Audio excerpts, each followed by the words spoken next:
because we'll have to do it again on Saturday. Another team that are on a decent run, which really tightened up at the top of the league, and Colchester are one of those teams. And of course they had a Saturday off as well because of the internationals, so they'll come in really fresh, won't they? Yeah, you never know how it's going to work. People say that we might be a bit leggy, they might be rusty. You can. I'm sure after the result you'll go, well, you looked a bit leggy, or they look rusty, or they look fresh, or you look like you've been on a good roll. So you can dress it up, which is what it is. We've had two games, they haven't had one. Whoever performs the best will win the game on Saturday. And the game's coming thick and fast for you at the moment. I suppose that's the way that players like it, isn't it? Especially if they're in form. It's League Two. You have the cup competitions that you have, a lot of travel in the league. That's why you have a squad. The squad will be used. It won't be this same 11 players that are now between now and Christmas. So it's why you need people at it in training all the time, so they're ready to come in. And obviously with Luke Varney out with his knee operation, how pleased have you been with the way that Jonty Smith and Alex Adai stepped up to the mark on Tuesday? I thought they performed well. Obviously Alex got his goal, which he was happy with, but within that they played slightly different to how Escar centre forwards to play out without the ball, and then with the ball they did okay. So that's what we need. We need people to perform.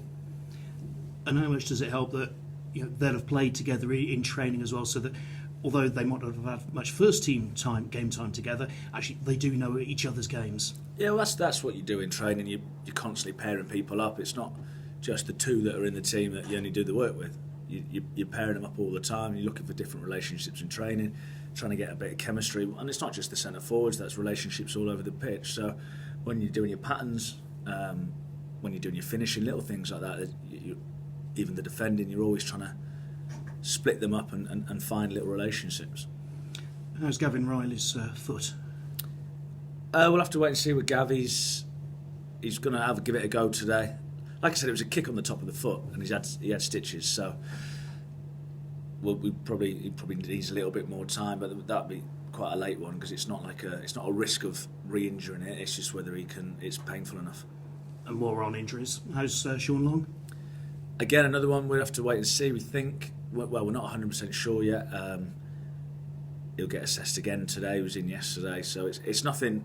He's not torn it, or it's not a proper pull. So the physios will have to decide whether he's fit enough or not. But again, it'll be a late decision based on, because it isn't.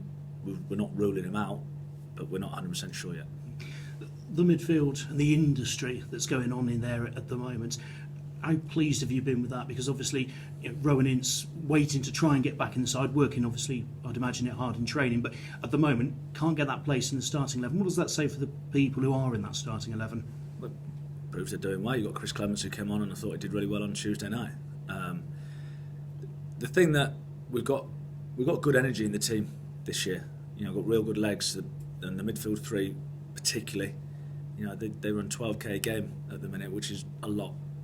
And to do that consistently and add in your quality and a little bit of tactical awareness as well. They're not just running around, otherwise you just go and get marathon runners. But they've shown that they can do it consistently.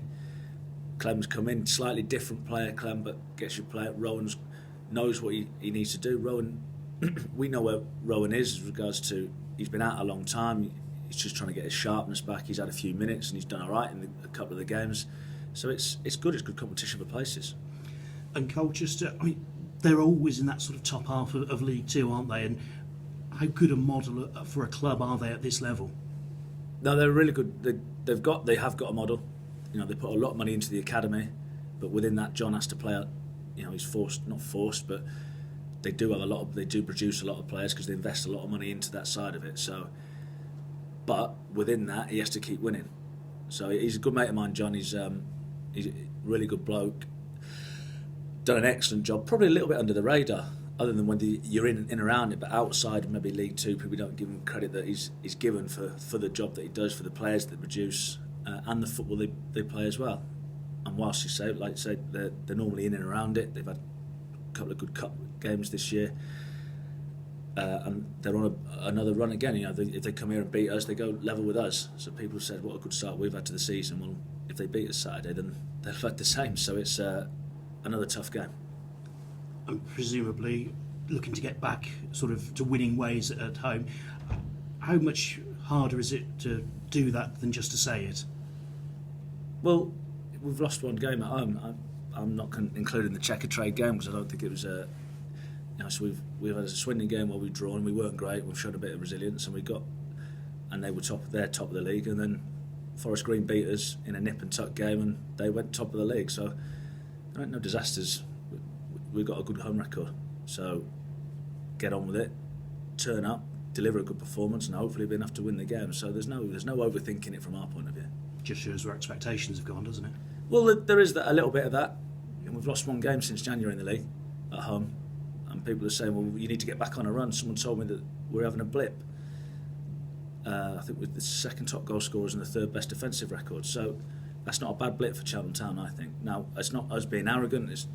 I don't think we're the real deal at all. We have to turn up 100% all the time, and that's what we'll need to be doing until we can get back to winning ways.